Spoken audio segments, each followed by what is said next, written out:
This message is for all my Latinas that had to leave their country and move to the US for better opportunities. Specifically to my Latinas that have to operate every day on a second language at work. I just got off a meeting and I just felt called to spread this message. When you work in corporate America, there's a specific way you have to behave in order to find success. There are certain power dynamics at play, and corporate culture is rooted in whiteness. So what do I know? This is the first video you see about me. Besides being a content creator, I'm actually a human resources program manager, and I've been working with the federal government for the last 10 years. I've also worked for the nonprofit sector and the private sector.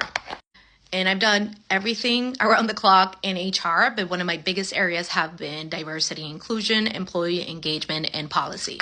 Besides working in emergency services, I've been exposed to so many environments besides working with executives and high-ranking officials on a daily basis.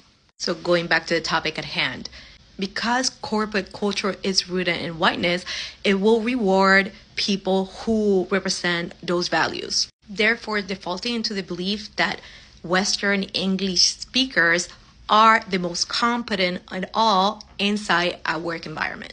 Meaning that anyone who is a non-native English speaker will be seen less than inside a work environment. This is because implicit bias and unconscious bias, which it doesn't matter how much training corporate America gives you, is very, very hard to break from unless you are consciously doing the work, and we don't live in a conscious society.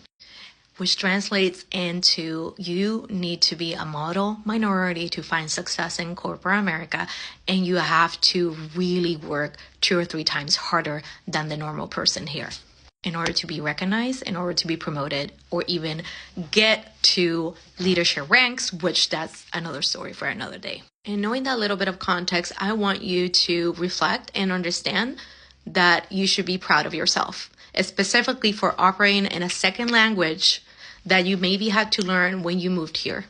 Or maybe you knew a little bit, but you had to expand your vocabulary in order to survive in corporate America when it's an environment that can be a little hostile and it doesn't make you feel included or accepted. Because this is the way the system is set up. You're not making it up. If you feel that you cannot be yourself, it's because it has been set up to be that way. Know that your efforts are seen by a lot of us, and that you don't need to change any part of who you are. This corporate culture would try their best to mold you into what they want to see.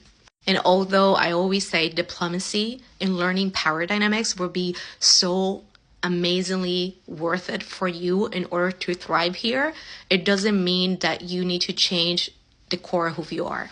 Because the world is changing and things are getting shaped into that.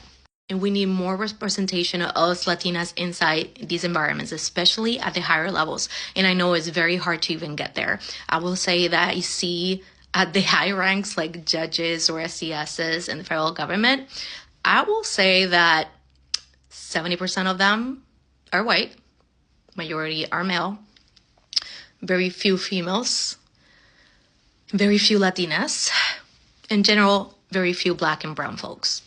But things are changing. And it's slow, but they're changing. So if you're a Latina in corporate America operating in that second language, keep doing what you're doing. I know how hard it is to operate constantly in a language that is not yours. It's not your native language with your idioms and the way of you express yourself.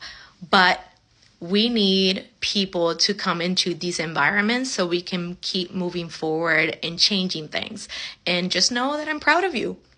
And you should be very, very proud of who you are, what you represent, and what you bring to the table. Because I know if you are a person who has success inside corporate America, I know how amazing you freaking are. I see it.